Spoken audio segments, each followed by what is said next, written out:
Hello friends, अस्सलाम वालेकुम and welcome to reality stories. दोस्तों, बहरी कज़ाक या पायरेट्स बेसिकली समुद्री डाकू होते हैं।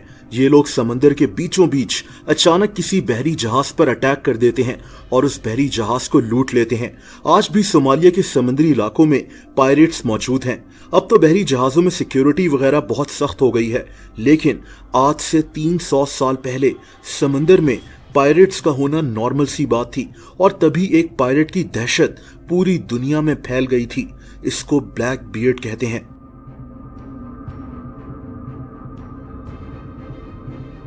दोस्तों, ब्लैक बियर्ड का असल नाम एडवर्ड बताया जाता है, लेकिन शायद ये भी गलत हो क्योंकि लोग इसको बस ब्लैक बियर्ड ही कहते हैं। ये आदमी 1680 में पैदा हुआ था, यानी आज से 344 साल पहले। इसके बचपन के मुतालिक कोई नहीं जानता। किसी को नहीं पता कि इसके माँ बाप असल में कौन थे, इसकी फैमिली क्या थी, लेकिन ये जरूर कंफर्म्ड है कि ये आदमी इंग्लैंड के शहर ब्रिस्टल में पैदा हुआ था।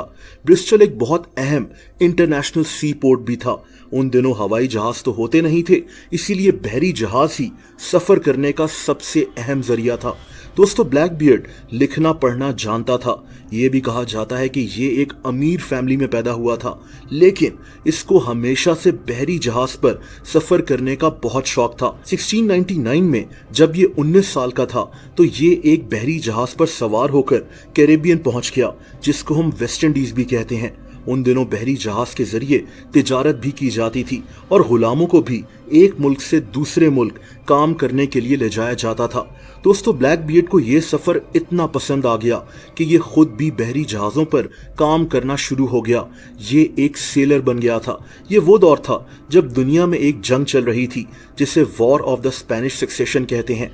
इस दौर में समंदर में बहरी जहाज ऑपरेट करना आसान नहीं था और इसी दौर में ब्लैक बियर्ड प्राइवेट शिप्स चलाना शुरू हो गया।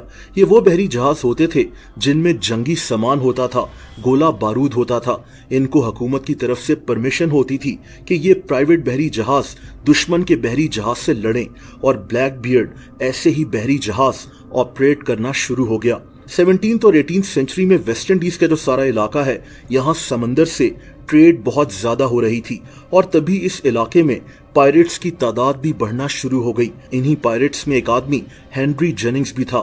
ये आदमी भी प्राइवेट बहरी जहाज ऑपरेट करता था, लेकिन इसने वो काम छोड़कर अब पायरेट यानी एक बहरी कज़ाक बनने का फैसला कर लिया।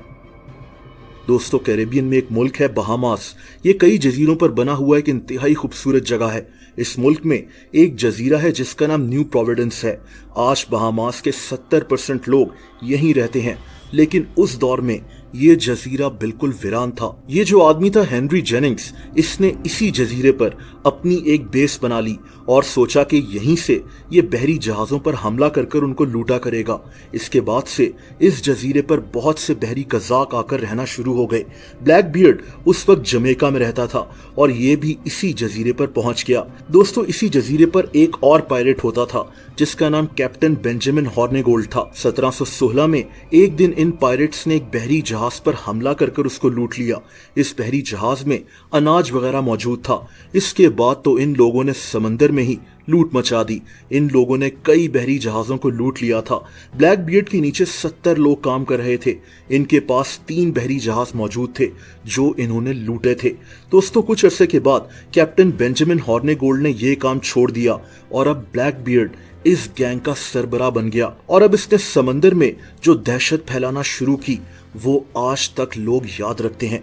28 नवंबर 1717 को ब्लैक बियर्ड अपने साथियों के साथ समंदर में मौजूद था। ये लोग 2 बहरी जहाजों में थे। इन्होंने फ्रांस के एक बहरी जहाज पर हमला कर दिया। इनके दरमियान सख्त मुकाबला हुआ, लेकिन आखिरकार उस बहरी जहाज के कैप्टन ने सरेंडर कर दिया। इस बहरी जहाज में गुलामों को लेकर जाया जा रहा था। इसका नाम कॉन्कॉर्ड था। कहते हैं कि इस बहरी जहाज पर बहुत ज्यादा सोना भी मौजूद था। ब्लैक बियर्ड ने इस शिप पर कब्जा कर इसको अपने कंट्रोल में ले लिया और अंदर मौजूद कुछ गुलामों को अपने गैंग में शामिल कर लिया। दोस्तों, इसके बाद ब्लैक बियर्ड ने एक और बहरी जहाज ग्रेट एलन पर हमला कर इसके सामान पर भी कब्जा कर लिया। ये बगैर किसी खौफ के शिप्स पर हमला कर दिया करता था और तभी आहिस्ता आहिस्ता इसकी दहशत समंदर में फैल रही थी। अब इसके नीचे 300 लोग काम कर रहे थे।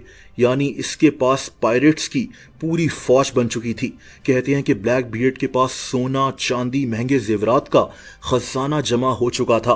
दोस्तों, ब्लैक बियर्ड को ब्लैक बियर्ड इसलिए कहते थे क्योंकि इसकी दाढ़ी काफी लंबी थी, इसका कद भी बहुत लंबा था। इसी दौर में इसका नाम ब्लैक बियर्ड पड़ गया था क्योंकि कोई इसका नाम तक नहीं जानता था।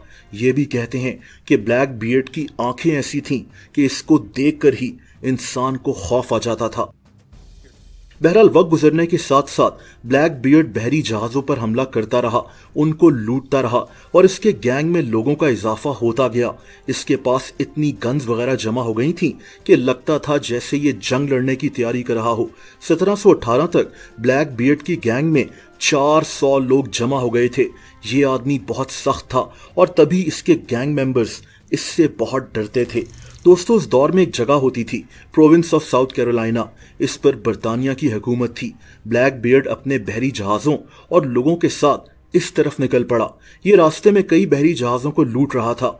ये इन बहरी जहाज़ों से लोगों को भी गुलाम बनाकर अपने पास रख रहा था। इन्हीं में से एक बहरी जहाज़ बर्तानिया की तरफ सफ़र कर रहा था।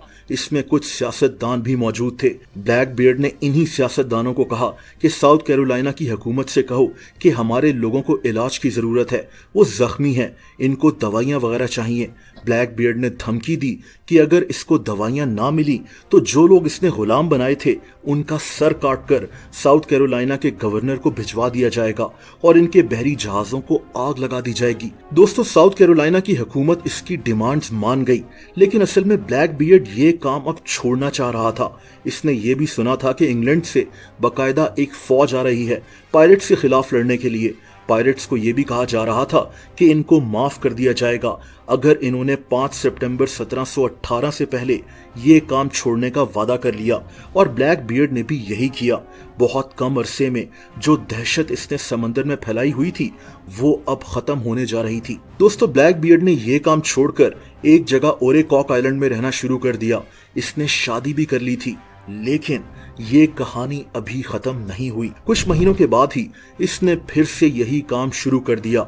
इस दफा ये समंदर के एक इलाके डेलवेयर बे में बहरी जहाजों को लूटना शुरू हो गया। ये जगह आज अमेरिका में मौजूद है। इसने 2 फ्रेंच बहरी जहाज लूट लिए थे। इसने इन बहरी जहाजों से चीनी वगैरह लूटी थी।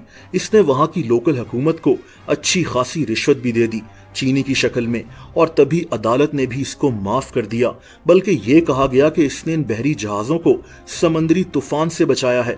लेकिन दोस्तों, अब ब्लैक बियर्ड का आखिरी वक्त आने वाला था। असल में उस दौर में वर्जीनिया का गवर्नर अलेक्जेंडर स्पोर्ट्सवुड नामी आदमी था। ये आदमी बहरी कज़ाकों को खत्म करना चाहता था। इसने एक फौज तैयार की जिसमें ब्रिटिश रॉयल नेवी के फौजी मौजूद थे। ये फौज इसने ब्लैक बियर्ड का मुकाबला करने के लिए भेज दी। ये नवंबर 1718 का महीना था। ब्लैक बियर्ड ने जब बीच में ये काम छोड़ दिया था तो इसके साथी यहाँ वहां चले गए थे, इसीलिए अब इसके पास बस 20 से 25 लोग ही मौजूद थे। अब ये पहले वाला ताकतवर ब्लैक बियर्ड नहीं था। दोस्तों, ये फौजी इसके करीब पहुंचे तो इनकी ब्लैक बियर्ड से लड़ाई शुरू हो गई। गोला बारूद तलवार हर चीज का इस्तेमाल हो रहा था। इसी लड़ाई में ब्लैक बियर्ड को पिस्टल की 5 गोलियां लगीं और 20 दफा तलवार के वार लगे। ब्लैक बियर्ड का सर भी इसके तन से जुदा कर दिया गया। इसके सर को ये फौजी अपने बहरी जहाज में ऊपर लगाकर वापस लेकर गए ताकि दूसरे पायरेट्स को एक वार्निंग दी जाए। और दोस्तों, यूं तारीख के खतरनाक तरीन पायरेट्स में से एक ब्लैक बियर्ड का एंड हो गया। दोस्तों, अगर आप मुझे इंस्टाग्राम पर फॉलो करना चाहें तो उसका लिंक नीचे डिस्क्रिप्शन में मौजूद है।